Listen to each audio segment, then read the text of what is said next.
Tough time for the blacks.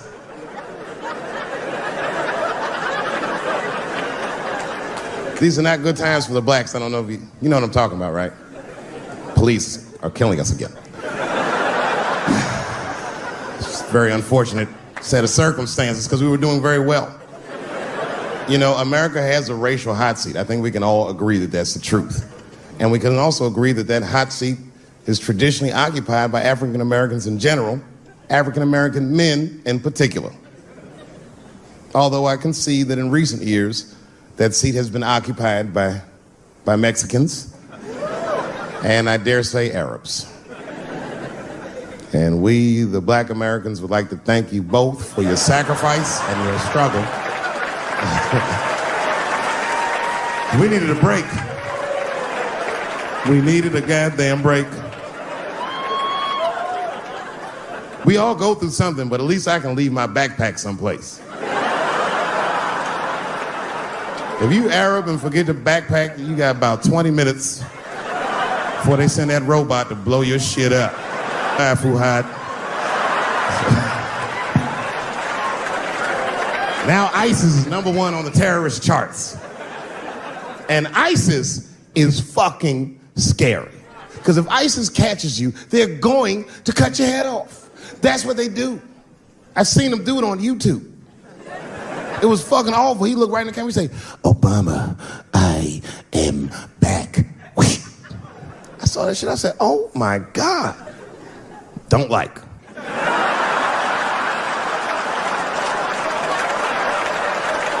How is this guy cutting people's heads off on YouTube? I can't even post a dick pic, and this motherfucker is decapitating people. I'm gonna have to change my settings. You know, everyone has it hard, but I think harder than black people and harder than Arabs and harder than Mexicans, you know who has it the worst? Fat black people.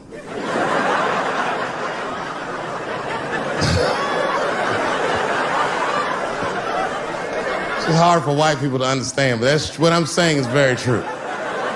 Fat black people have a really rough road, because all manner of things kill white people, but you know what kills more black people than anything, more than police and terrorism? Salt, nigga, regular. Here, white people are getting Ebola cures and shit, and meanwhile, I'm dying from fucking the flavoring.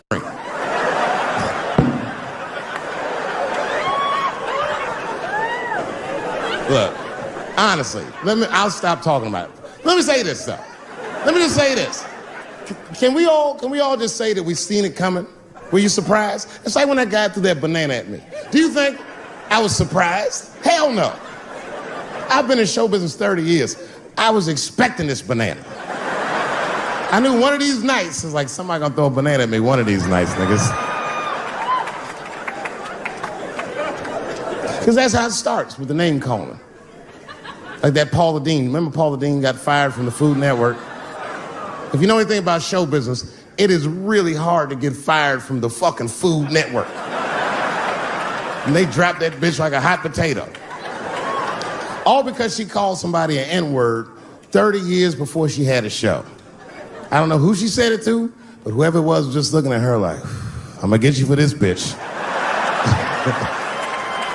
That shit came back 30 years later like a Bill Cosby rape and sunk her battleship.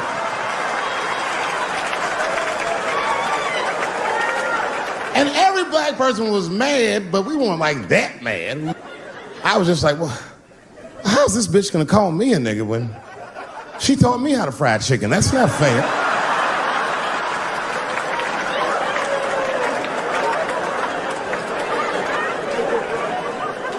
I think Donald Sterling shit was more serious.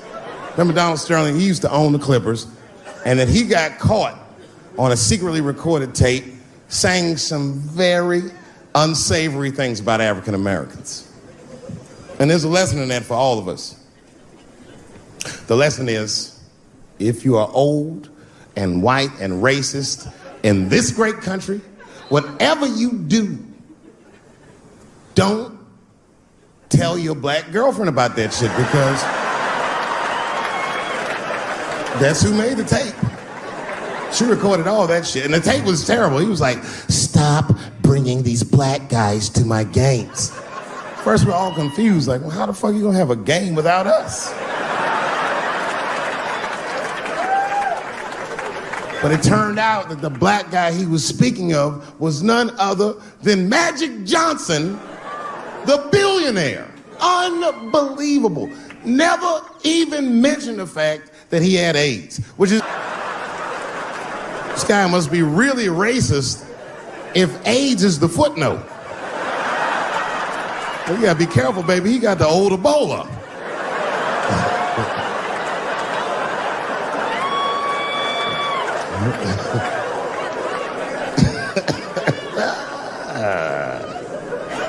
You can say what you want about that girl, but I'm gonna tell you right now, she is a goddamned hero. Because you might have thought these things were happening before, but now you can see it all in front of you without a shadow of a doubt. That shit actually went down. She sucked that old guy's dick. She really took one for the team on that one. It's really gross. This dick is like 80 years old. It's like tasting history. Like 5 wars on it, Civil Rights Movement, Great Depression. This guy's been fucking from 40 years before Bill Cosby's first rape. This is a very old man. It's a very old penis. But all that shit is still, it's just name calling. Like, name calling does not break the modern black man. That's not gonna do the trick. I don't give a fuck about that. Like, if I went to Kentucky Fried Chicken, Ku Klux Klan, hood on top of their head, what do you think I'm gonna do in this day and age? Run out Kentucky Fried Chicken? Not if I'm hungry. I'll go straight to the front. Hey, man, let me get a 2-piece. I don't give a fuck what he says. You want a biscuit with that, nigger? I thought it came with a biscuit. What's all this attitude? I want a 2-piece. Chop, chop. You know what it is. But I'm not going to be mad. Why would I be mad? He's the one that's got to work at Kentucky Fried Chicken, not me.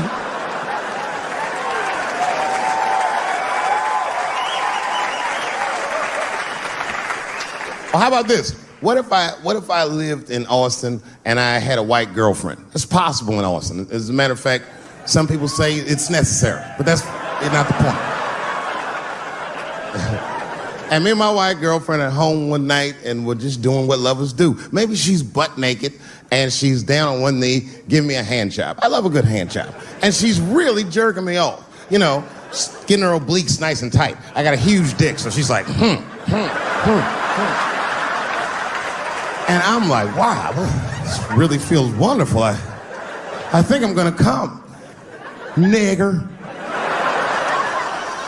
I know, that's a tough one. But what do you think I'm gonna do? Hey!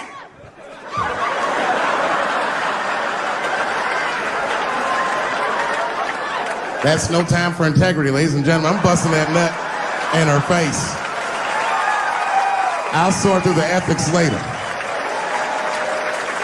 But I'm what they call a man of his word. If I say I'm coming, I'm coming. I don't give a fuck what happens. God forbid somebody could shoot me. If I say I'm coming, it's still like, oh.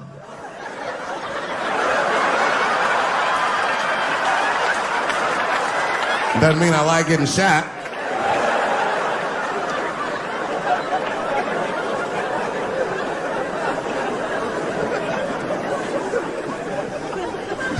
Boy. Yeah, tough time for the blacks. I'm not gonna say nothing about the police. I'll leave that for Chris Rock.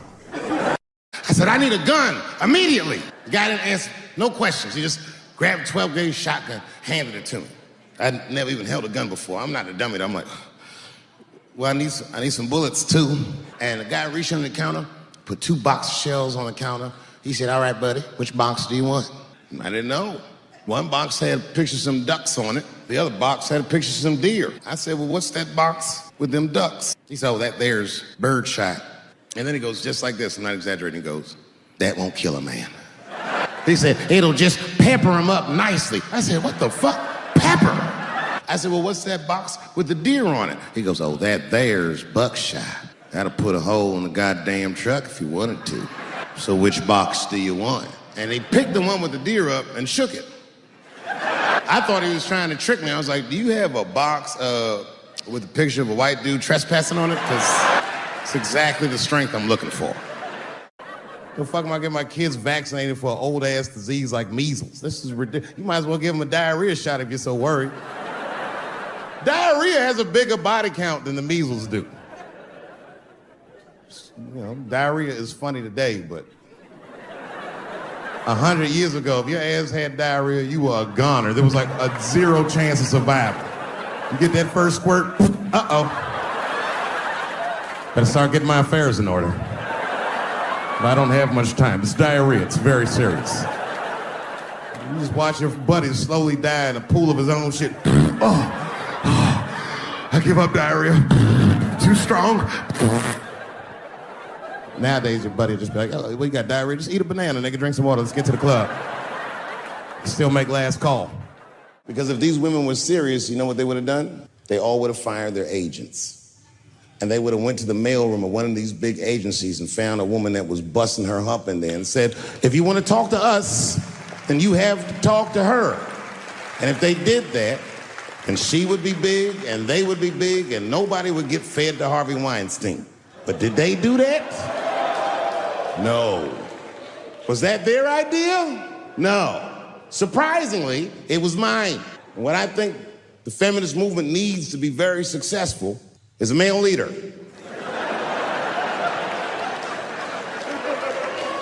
I'll do it. I will. I will lead you women to the promised land. I will make sure you get equal pay for equal work. I will make sure that nobody harasses you or fucks with you on the job. I will protect all of your interests and all that I ask for in return. Is that you suck my dick? You know, everyone has it hard, but I think harder than black people and harder than Arabs and harder than Mexicans, you know who has it the worst? Fat black people. It's hard for white people to understand, but that's what I'm saying is very true. Fat black people have a really rough road, because all manner of things kill white people, but you know what kills more black people than anything, more than police and terrorism? Salt, nigga, regular ass table salt. Here, white people are getting Ebola cures and shit, and meanwhile, I'm dying from fucking the flavoring. Look, honestly, I'll stop talking about it. Let me say this, though. Let me just say this. Can we all just say that we've seen it coming? Were you surprised? It's like when that guy threw that banana at me. Do you think I was surprised? Hell no. I've been in show business 30 years. I was expecting this banana. I knew one of these nights, it's like somebody gonna throw a banana at me one of these nights, niggas. I'm just being real. It's fucked up, man. It's a tough time for the blacks. I love you too. And then here comes the banana peel. I'm waiting on it in a second. You know, that's how it starts. I saw in the paper today that the guy that threw the banana at me got arrested again because he threw a banana at another motherfucker in a bar in Santa Fe. Look it up online after the show. He actually did that. And that guy was black too. I'm just saying. And you know what a guy said he did it at night? He said, I did it because Dave Chappelle is racist. So, nigga, that's not the best way to handle that if I am racist. What if Martin Luther King just went around throwing tuna casserole on white people? Would that work? Huh? I seen your girl bubbling. She's drunk as hell, buddy. Listen, sir, I don't know what she's saying, but just take my advice. Get some water in her, or you're gonna have some dry pussy when you get home. I remember I was at this bar one time. This is that kind of bar it is. I was in there one time, I was fucked up, and I turned around to everybody in the bar, I go, hey, everybody, I'm gonna buy everyone in the bar around the drinks. And all the motherfuckers was like, hoorah! And the bartender knew I was drunk, so she pulled me aside. Mr. Chappelle, are you sure about that? That's going to be $16. Guess who was in the bar? I thought I was seeing things. I looked across the room, and I saw the trans bitch from the picture. I said, what is a trans person doing in a place like this? This is very dangerous behavior. And she was with two big, buff, gay black dudes. I didn't know these dudes, but I know they was gay. If they had a dick in their mouth, they wouldn't look any gayer than they did just sitting there. They had 1980s gay face. You know what that is? Remember in the 80s when gay people looked surprised all the time? You think like Caitlyn Jenner's a bad person. I'm not mad at her for doing it. Not even mad at Sports Illustrated. If I'm mad at somebody, I'm probably just mad at myself. You understand? Because deep down, I know that I am not strong enough to not look at those pictures. And I don't think I'm ready to see what she's trying to show me. So Caitlyn, God damn it, if you go through with this thing, bitch, you better go hard or go home. I want you to go all the way.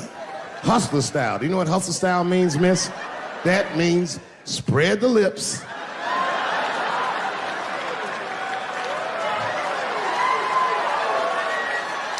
I hope she spreads her lips and there's an itty bitty dick inside. Ah! The show is behind the curtains. Gender is a fact. You have to look at it from a woman's perspective. Look at it like this. Caitlyn Jenner, whom I've met, wonderful person, Caitlyn Jenner was voted Woman of the Year. Her first year as a woman. Ain't that something? Beat every bitch in Detroit. She's better than all of you. Never even had a period. Ain't that something? Oh, I'd be mad as shit if I was a woman. I'd be mad if I was me. If I was in a BET Awards sitting there and they're like, and the winner for Nigger of the Year, Eminem, my man. You can see it. You ever have this happen? This is how confusing it is. This is the practical application of what I'm talking about. Like a guy be out, it's happening to a lot of guys. You be at a club, bar, right? You're just kicking with your boys, and a girl walks by, and man, she looks good. She looks good. Not good in that classical way.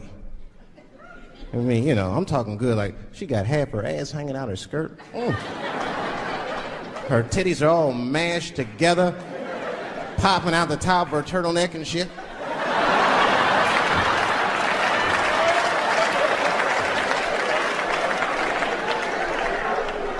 And you with your buddies, right? You with your buddies, you got a couple drinks in you, and you see a girl like this, you might try to talk to her. This might not come out right. I don't know what you say, but damn, look at them titties! Right? The girl gets mad and says, wait a minute. Just because I'm dressed this way does not make me a whore. Which is true. Gentlemen, that is true. Just because they dress a certain way doesn't mean they are a certain way. Don't ever forget it. But ladies, you must understand that that is fucking confusing. Just is. Now that would be like me, Dave Chappelle the comedian, walking around the streets in a cop uniform. Somebody might run up on me. Oh, thank God. Officer, help us. Come on, they're over here. Help us. I'm like, oh, just because I'm dressed this way does not make me a police officer. You understand what I'm saying? It's like, all right, lady, fine. You are not a whore. But you are wearing a whore's uniform, I'll tell you that shit right now. Thank you very much for being here. But before I start tonight, I just wanted to read a brief statement that I prepared. I denounce anti-Semitism in all its forms. And I stand with my friends in the Jewish community. And that, Kanye, is how you buy yourself some time.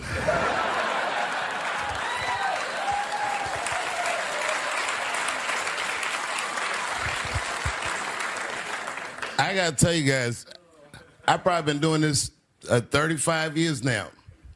And early in my career, I learned that there are two words in the English language that you should never say together in sequence.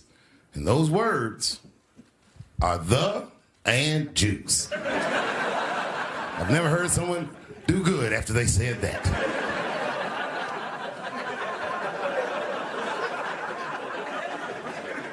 Kanye's gotten into some scrapes before. Normally when he's in trouble, I pull up immediately.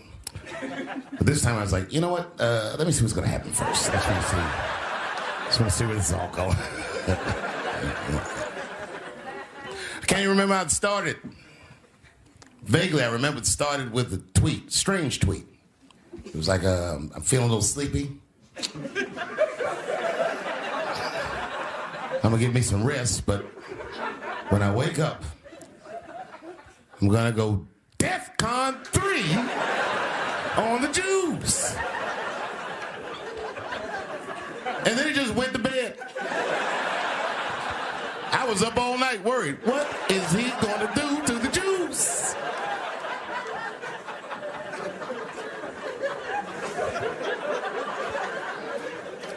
I grew up around Jewish people. I have a lot of Jewish friends. So I'm not freaked out by your culture. I know a little bit about it just from hanging around. I'll be like, yo, let's go out at school tomorrow. They'll be like, we can't go out. It's Shana Na tomorrow. I'll be like, where? What is Shana Na? I had so many questions. Why do some of your people dress like Run DMC?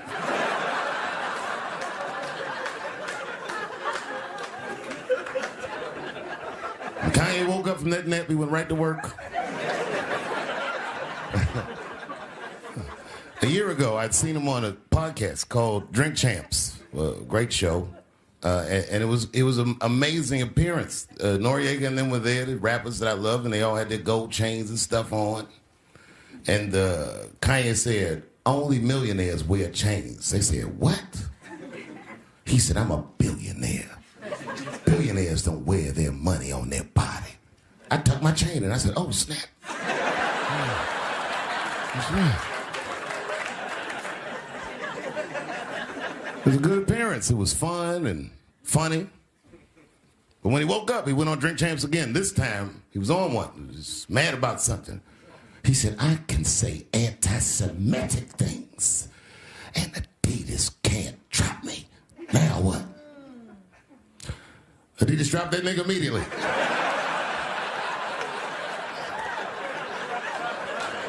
Ironically, Adidas was founded by Nazis. And they were offended. I guess the student had surpassed the teacher.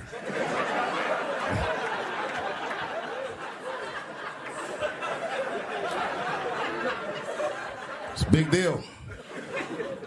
He had broken the show business rules.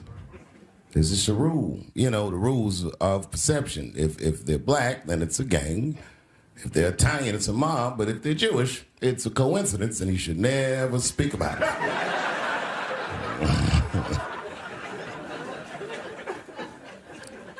Kanye got in so much trouble, Kyrie got in trouble.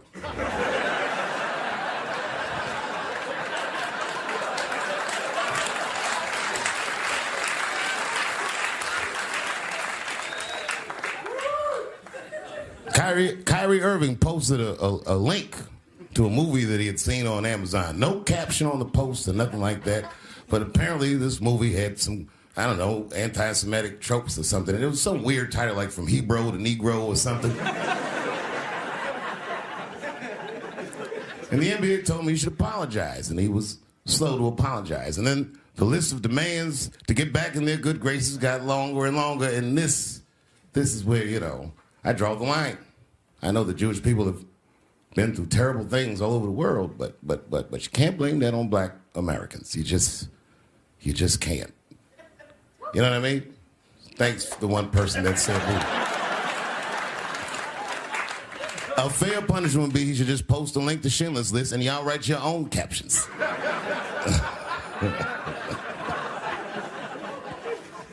Kyrie Irving's black ass was nowhere near the Holocaust. In fact, he's not even certain it existed.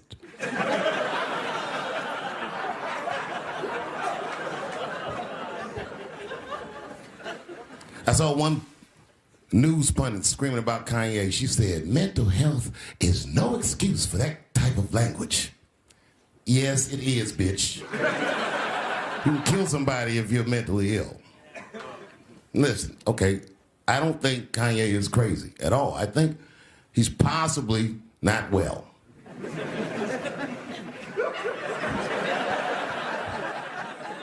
Well, I've been to Hollywood. I don't want y'all to get mad at me. I'm just telling you. I've been to Hollywood. This was just what I saw.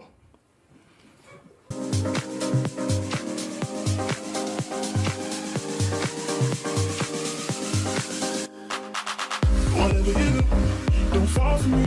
Don't put your trust in me. Don't even lie for me. I want you, honey. I don't get it. It's a lot of juice. Like a lot. anything. You know what I mean? There's a lot of black people in Ferguson, Missouri. Doesn't mean we run the place.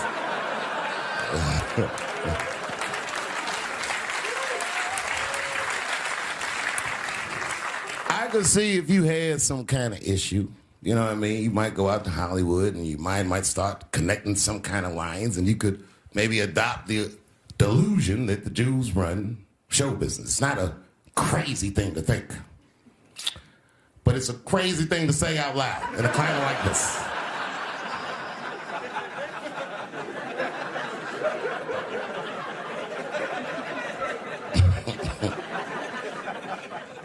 Now the midterms are over, and it's crazy climate. And I got to tell you, I feel like this midterm, like all of humanity depends on it. And it's an ominous sign. The most ominous sign of the midterms, I believe, would be Herschel Walker, who I don't want to speak badly of because he's black. But I have to admit, he's observably stupid.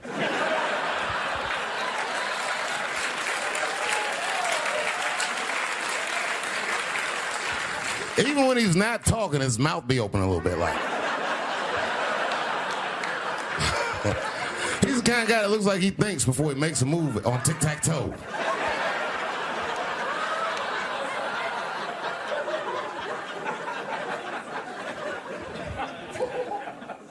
And I'm watching the news now, they're declaring the end of the Trump era. Now, okay, I can see how in New York you might believe this is the end of his era. I'm just being honest with you. I live in Ohio amongst the poor whites. A lot of you don't understand why Trump was so popular, but I get it, because I hear it every day. He's very loved. And the reason he's loved is because people in Ohio have never seen somebody like him. He's what I call an honest liar. Well, I'm not joking right now. He's an honest liar. That first debate, I've never seen anything like it. I've never seen a white male billionaire screaming at the top of his lungs, "This whole system is rigged," he said. And across the stage was a white woman, Hillary Clinton and Barack Obama, sitting over there looking at him like, "No, it's not." I said, "Now, wait a minute, bro. It's what he said." And the moderator said, "Well, Mr. Trump, if in fact the system is rigged, as you suggest, what would be your evidence?" You remember what he said, bro? He said, "I know the system is rigged because I use it." I said, "God damn." And then he pulled out an Illuminati membership card and chopped a line of cocaine up and did it right at the podium.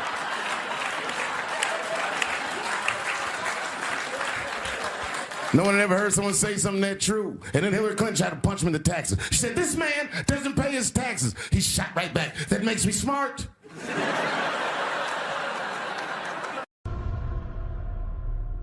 I came back here where I started because I will shoot my final Netflix special tonight.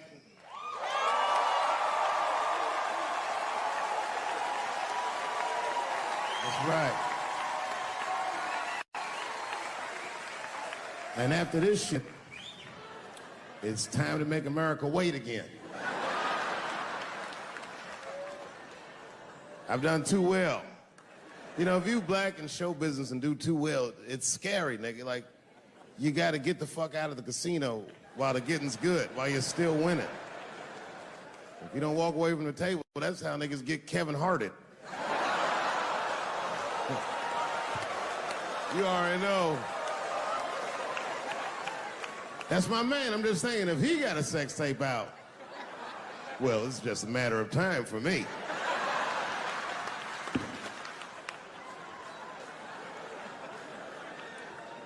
But you know why I be thinking sometimes I want to stop doing comedy? And you know, I don't want to sound like a braggart saying this, but the real, like, reason I want to stop is because I'm too goddamn good at it. I'm not even exaggerating. It's not exciting. Every night before I come out on stage, I'll be backstage like, "I'm sure this is gonna go well." And it always does. I'm so good at writing jokes, and this is not even an exaggeration. I actually write jokes backwards. I will write a punchline with no particular setup in mind. I just put it on a scrap of paper, and I'll throw that scrap of paper in my fishbowl. I have a fishbowl in my house filled with random punchlines. And every once in a while, I'll shake the bowl, and I'll dig in there and just pull one out and see if I can make that shit work. And I picked one for this special. It's not an easy punchline to pull off. Are you ready? Here it goes. The punchline is, so I kicked her in the pussy.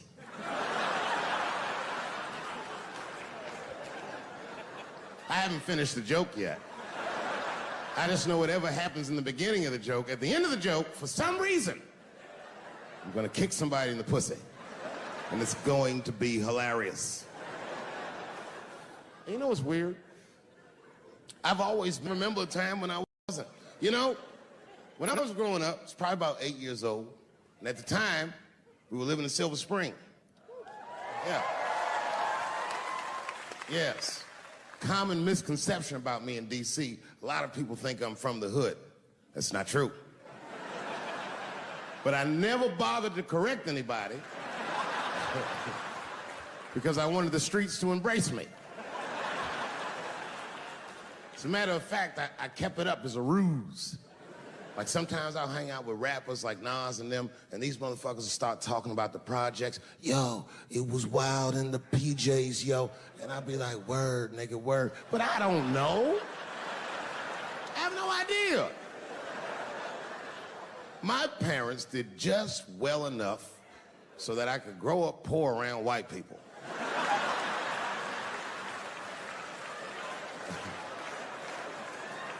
And to be honest, when Nas and them talk about the projects, nigga, I used to get jealous because it sounded fun. Everybody in the projects was poor, and that's fair. But if you were poor in Silver Spring, nigga, it felt like it was only happening to you.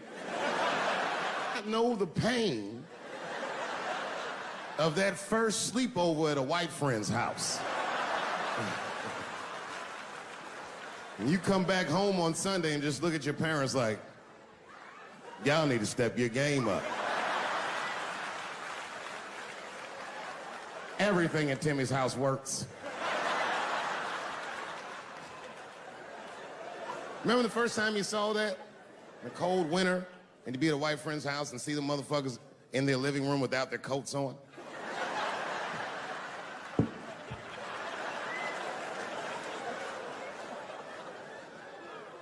Timmy was one of my first white friends, like, in my life, man. He's a good dude, too. He moved to Silver Spring from Utah, of all places.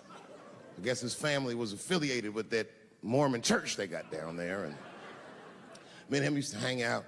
And one day I was at his house, we were just hanging out, and Timmy says, Dave, why don't you stay for dinner tonight?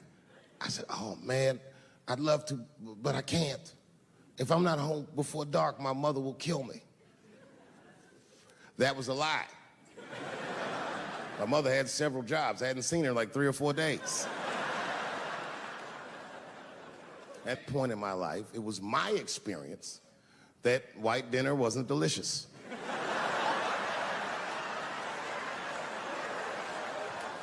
I'd rather go home and fry some bologna or some shit like that.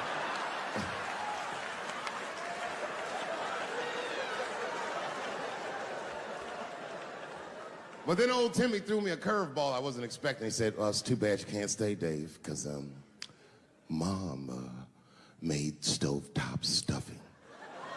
I said, what the fuck, stovetop? Well, hold on, nigga, let me make some phone calls real quick. I had seen that commercial so many times, I had dreamt of getting my hands on some of that stovetop stuffing. And finally, I met a motherfucker that actually had a box of stovetop in the house. I couldn't miss this opportunity, so I pretended to call my mother. And then I came back and I said, Timmy, you're not gonna believe this great news. Mom said I can stay. And he said, fantastic. He said, why don't you come with me and we'll help set the table and then we can say the blessing. I had no interest in setting this motherfucker's table or saying these crazy ass Mormon prayers. I just wanted that goddamn stuffing. Hands first. My plan was simple. wash my hands slowly, and by the time I'm done, the table will be set, the blessing will be said, and all that there will be left to do is eat. Went to the bathroom. I washed my hands very slowly. I must have been in there for about 10 minutes. And suddenly, one of his mothers came to the door.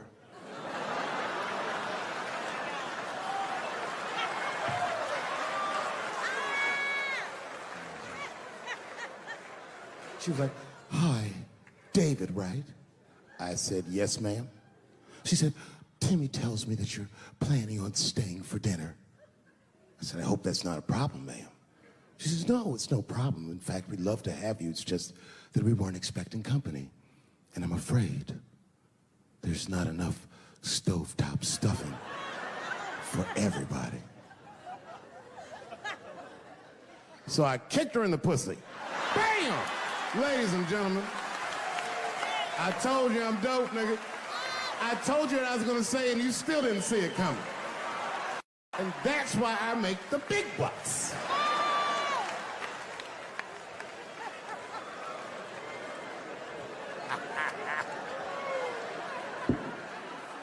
Oh my God. But there's a more important reason that I would stop doing comedy right now. And this reason is the real reason that's been percolating, and it really is the crowd, not you. I'm talking about the crowd on the big stage. It's too hard to entertain a country whose ears are so brittle. Motherfuckers are so sensitive, the whole country is turned into bitch-ass niggas.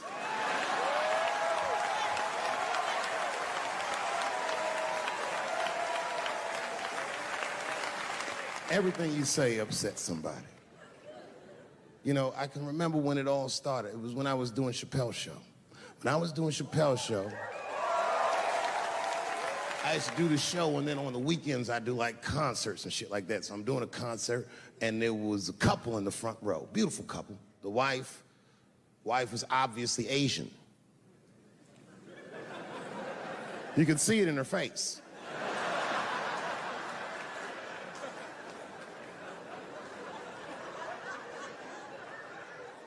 The husband, this motherfucker was mysterious, to say the least.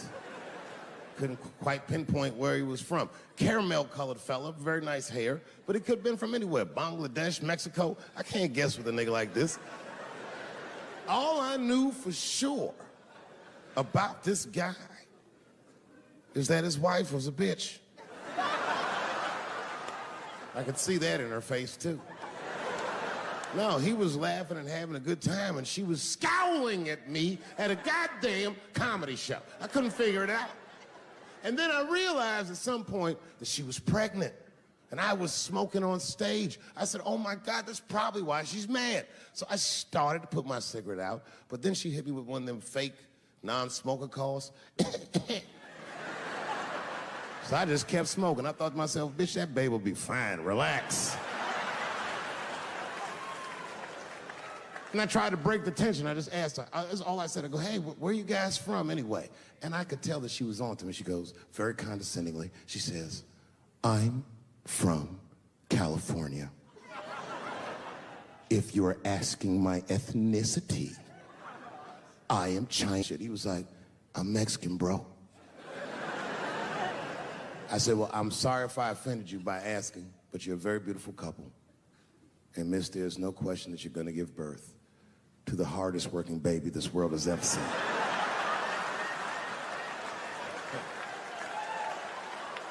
That's not a bad joke. She got very upset. She got up to leave immediately, but she didn't just leave. She had to take one last dig at me on the way out. "I will never buy one of your fucking DVDs again, Dave Chappelle." I said, "Ma'am, with all due respect, Chinese people don't buy DVDs."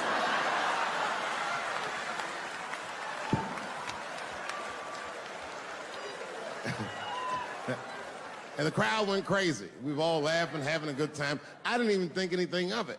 And then just 3 days later, this lady sends a fucking letter to my promoter telling him not to book me for shows anymore because I was, quote, racist, and I'm quoting her, insensitive to the nature of my interracial marriage. I was like, word, bitch, I was.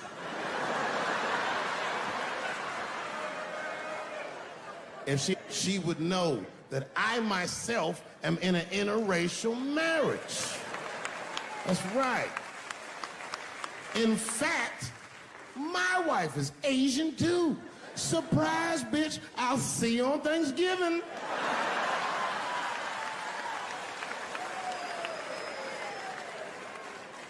But my wife's not Chinese. She's Filipino. That's right. And our kids are Puerto Rican somehow, so there you go. But I don't give a fuck about interracial marriage. In fact, you know what? My mother is half white. A lot of people don't know that. Well, all right, you were a little too excited, but okay. A lot of people don't believe me when I say that, but it's true. You can't tell looking at me, but if I grew my hair out, you would think you was at a fucking Cat Williams concert. My shit is beautiful. But motherfuckers are just taking it too far. I don't know why or how everybody got this goddamn sensitive. You know who hates me the most? The transgender community. Yo, yeah, these motherfuckers. I mean, I didn't realize how bad it was. These motherfuckers, I was really mad about that last Netflix special.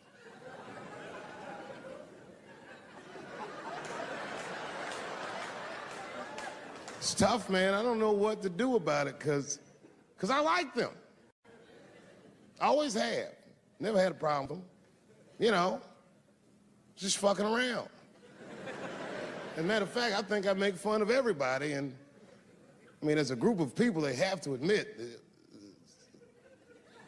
it's kind of fucking hilarious, man. I'm sorry, bro. It's like, I've never seen somebody in such a hilarious predicament not have a sense of humor about it. They're born feeling like there's something other than they're born as, and that's kind of funny, you know? I mean, it's funny if it's not happening to you. It's like that white black bitch that's in the news all the time. Rachel Dolezal. She's a white woman, but then she dressed up like a nigga and shot her way up to the very top of blackness. And I always wanted to meet her just so I could understand. I just wanted to like have dinner with her so I could just look in her eyes and call her a nigger to her face. The fuck is that bitch talking about? I identify black. That is trans talk, lady. Stop biting. Stop biting. There's a big difference between her and a trans. The difference between her and a trans is I believe transgenders. I don't understand them either, but I know they mean what they say. Them niggas cut their dicks off. That's all the proof I need. I've never seen somebody just throw their dick away. Don't need it.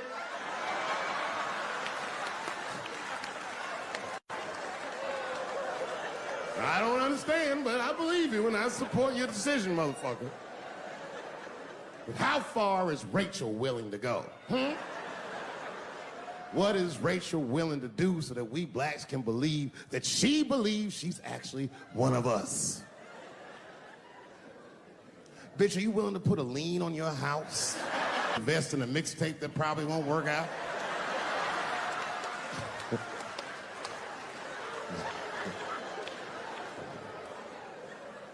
She didn't even change her name. Didn't even change her name. Her name is Rachel. I can't believe in that name. If you want my support, you're gonna have to change your name to the blackest shit I've ever heard. Bitch, you're gonna have to change your name to Draymond Green. I don't know a blacker name than that. That shit is black on paper. If you type Draymond Green into Airbnb, that shit will log off automatically.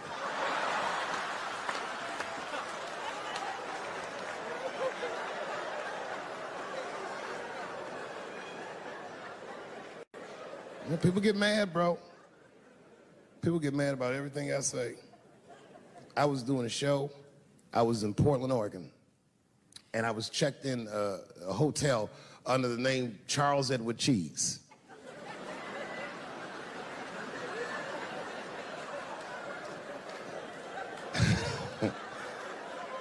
I came back, and there was a note. It was like a letter on my desk. It was addressed to Mr. Cheese. So obviously, I'm going to assume that whoever wrote this letter must be an intimate friend of mine. This is not some kind of name that a person would just guess. But then I open the letter, and it turns out I don't know this person at all. It's a fan letter. You know, I'm not even used to the idea that I have fans, but I'm grateful for it. And even though I'm grateful for fans, I don't read those letters. Be nice if I did, but realistically, it's like, what am I, Santa Claus, nigga? I don't have time for this. Like, got shit I want to do. I'm trying to chill. Read all these dreams and wishes from strangers. But I read it. I'd already opened it. So I just read the whole letter. And you know what, man? Whoever wrote this letter truly loves me. I mean, they were really fucking nice in the letter. And then they described to me what it was like to come to the show, how excited they were, how much fun they were having. And then they said that when I got to my jokes about transgenders, that they were, quote, devastated. Because it turns out that whoever wrote the letter was transgender. Now, I'm going to be real for a second. You got to understand, I never feel bad about anything I say up here.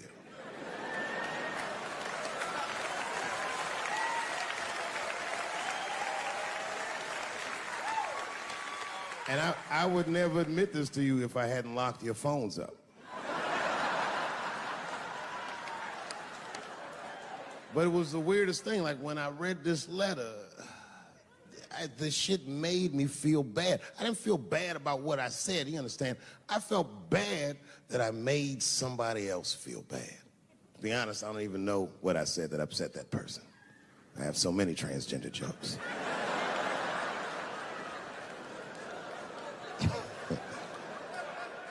But I feel like it was probably this joke I'm about to tell you right now.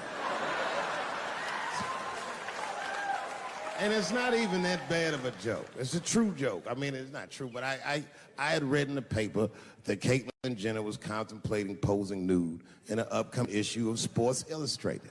And I know it's not politically correct to say these things, so I just figured, fuck it, I'll say it for everybody else. Yuck. Oh, sometimes I just want to read some stats. I don't know why you're gonna cram some man pussy in the middle of the sports page like this. I just didn't think that was the place for it. But I wasn't saying anything like Caitlyn Jenner's a bad person. I'm not mad at her for doing it. Not even mad at Sports Illustrated. If I'm mad at somebody, I'm probably just mad at myself. You understand? Because deep down, I know that I am not strong enough to not look at those pictures.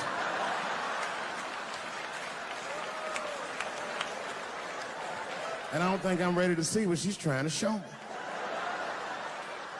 So Caitlyn, goddamn it, if you go through with this thing,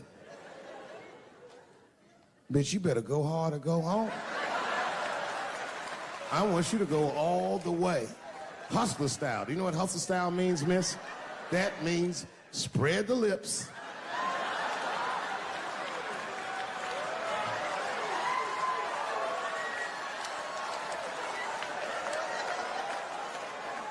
I hope she spreads her lips and there's an itty bitty dick inside. Ah! The show is behind the curtains.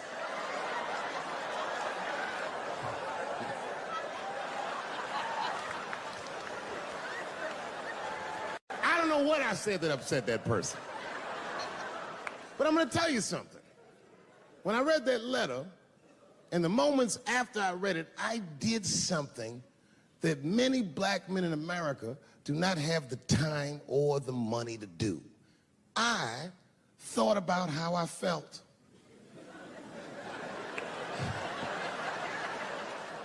I asked myself a very basic question that I don't think I ever directly contemplated. I said, man, Dave, if you're writing all these jokes, do you have a problem with transgender people? And the answer is absolutely not. The fuck do you guys think I am? I don't understand all the choices that people make.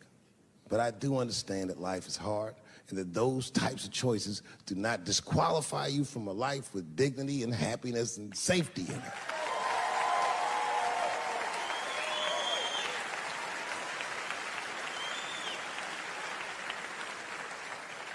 But if I'm honest,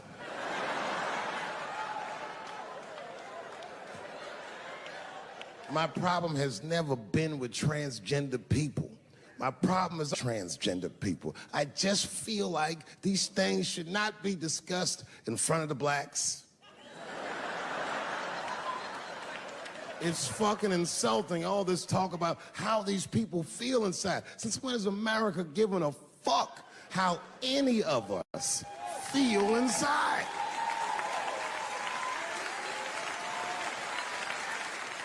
And I cannot shake this awful suspicion that the only reason everybody is talking about transgenders is because white men want to do it. That's right. I just said that. If it was just women that felt that way, or black dudes and Mexican dudes being like, hey, y'all, we feel like girls inside, they'd be like, shut up, nigger, no one asked you how you felt. Come on, everybody, we have strawberries to pick. It reeks of white privilege. You never asked yourself why it was easier for Bruce Jenner to change his gender than it was for Cassius Clay to change his fucking name?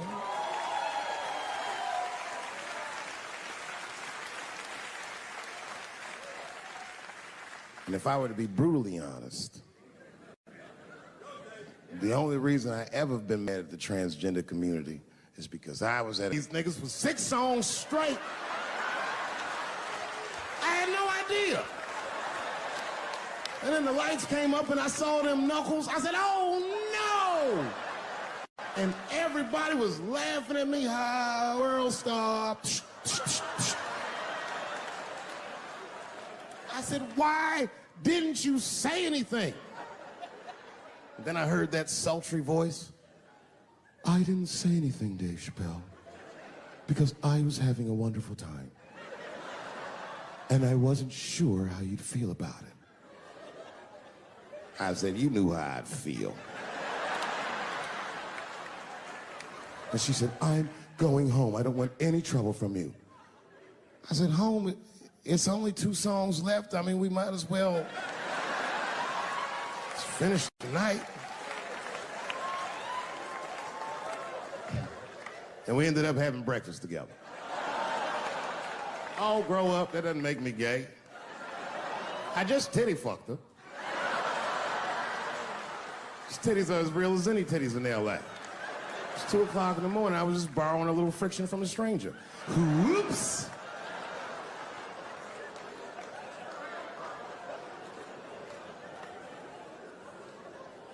It's the madness of youth. It's the types of mistakes that a man makes when he's young. I wouldn't even know that it's necessarily a mistake. It was a wild night out. But I don't do it like that anymore. I'm old. I'm 44 now. Man. It's the first time in my life I've ever, started to physically feel my age. It's tough, man. You know how I know I'm getting old? This is embarrassing, but I was in my hotel room. I'm not gonna lie, I was jerking off, and I was really sweating it out. And this is when I knew I was old. I just gave up in the middle, like nothing even happened.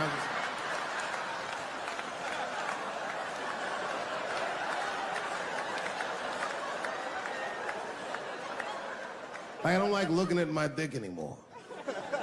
My dick looks distinguished. It's old, an old-looking dick. It's got salt and pepper hair all around it. My dick looks like Morgan Freeman in the 90s. Without the dots. My dick narrates. Dave pulled me out and started jerking me around and jerking me around. But not with the same vigor as when he was young. He and I both knew nothing was... I see my age in my children. I came home from the road. This is not long ago. I've been gone for, if you can picture, I was gone for weeks and weeks. And when I came back, nobody was home. Now, one person in my family thought that maybe I'd like to see them when I got back. Like, they knew when I was coming back, but they just weren't home. And that shit was a wake-up call. You know, like when my kids were little, and the tour bus would pull up to the house, these motherfuckers would spill out. Dad is home, hooray! And they'd hug me and kiss me, and then as the years went on, they'd get less interested. Hey everybody, look, it's Mr. Promises back from the road.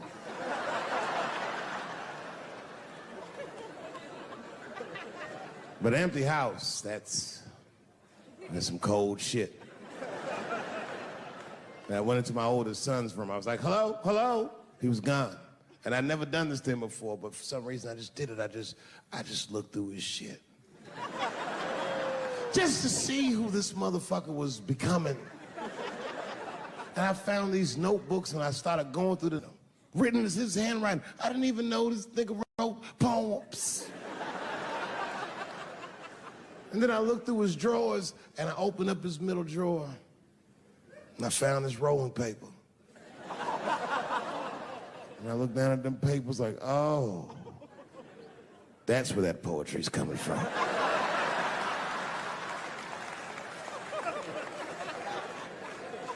And that shit broke my heart. I mean, I smoked weed, but I mourned my son's innocence. And I cried a little bit. And I took his papers upstairs to my room. Rolled some weed that I'd hid from the family. And I got really high. And then I got paranoid, so I put his papers back how I found them. So he wouldn't know what I was up to. This nigga won't even know that happened until he sees the special. Yeah, nigga, I found your papers. He's a cold motherfucker. Let me tell you, this kid is only 16 years old. Listen to what he did to me. This motherfucker calls me up in the middle of the night. It was 1 o'clock in the morning. He goes, Dad, don't be mad. I knew something was, what's going on? He said, listen, I'm fine. And don't forget, you told me to do this. I'm at a party, and my designated driver had too much to drink. And me and my friends need you to come pick us up. I said, Jesus Christ, it's 1 o'clock in the morning, nigga. I am shit-faced.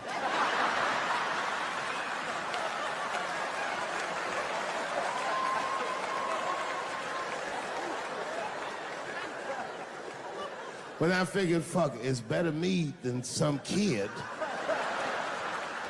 I might as well roll the dice and go pick my nigga up. I said, all right, I'm coming to get you. Just give me the address and I'll be right there. And then he gave me the address and I was shocked. I said, son, you are not gonna believe this, but I'm at the same party, nigga.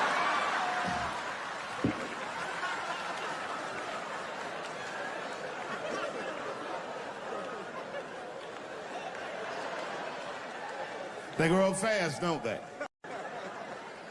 Can I ask you a weird question? I want to make you feel uncomfortable. You don't have to answer it, and if it doesn't go well, we'll just edit it out anyway. Is it weird to be the only white people in a row?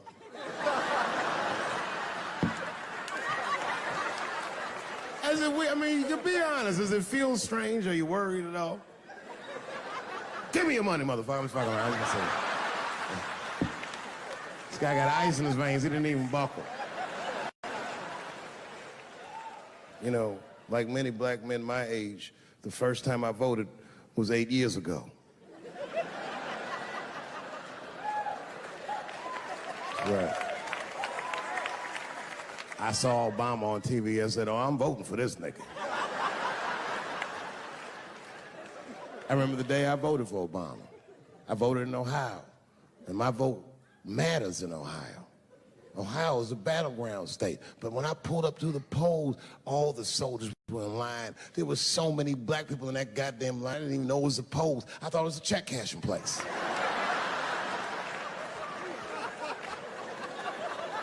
We were hugging each other, and old people were singing hymns and spirituals. J Verdict times 10 or some shit. I've never seen black people that happy. 8 years later, I'm pulling up to the polls again. This time I'm driving a brand new Porsche because the Obama years were very good to me.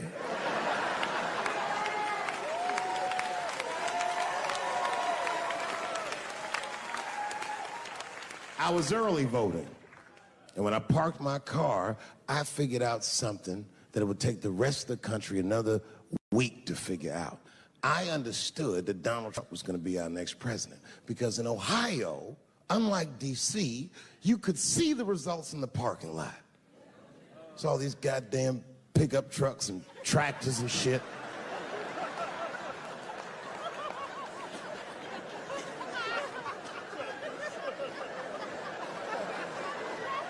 And then I walked up and I saw a long, long line of dusty white people.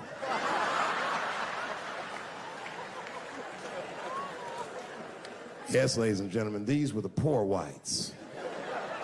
And I must tell you, I've never had a problem with white people ever in my life. But full disclosure, we've gotten a lot of trouble out of them. And I've never seen so many of them up close. I looked them right in their coal-smeared faces. And to my surprise, you know what I didn't see? I didn't see one deplorable face in that group. I saw some angry faces and some determined faces, but they felt like decent folk. No, they did. In fact, I'm not even lying, and I didn't sound fucked up, but I felt sorry for them. I know the game now. I know that rich white people call poor white people trash. And the only reason I know that is because I made so much money last year, the rich whites told me they say it at a cocktail party.